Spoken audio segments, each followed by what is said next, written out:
The first time the boy dropped out of school to take a job, he encountered something that would completely change his life. Just as he picked up a block of ice, a sudden car horn blared behind him, startling him so badly that the ice slipped from his hands and crashed to the ground. Behind him stood a spoiled rich kid who not only offered no apology, but kept taunting him with humiliating remarks. Come on, let's go!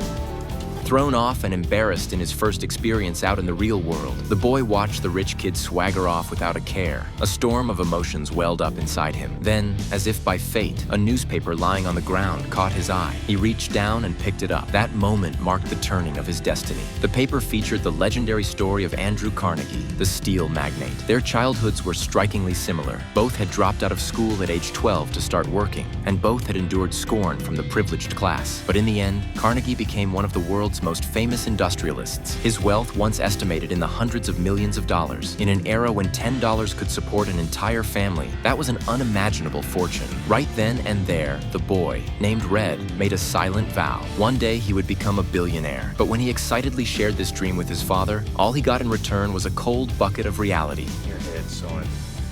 You ain't ever gonna be rich. Only thing you're ever gonna be able to count on is coming up on the short end.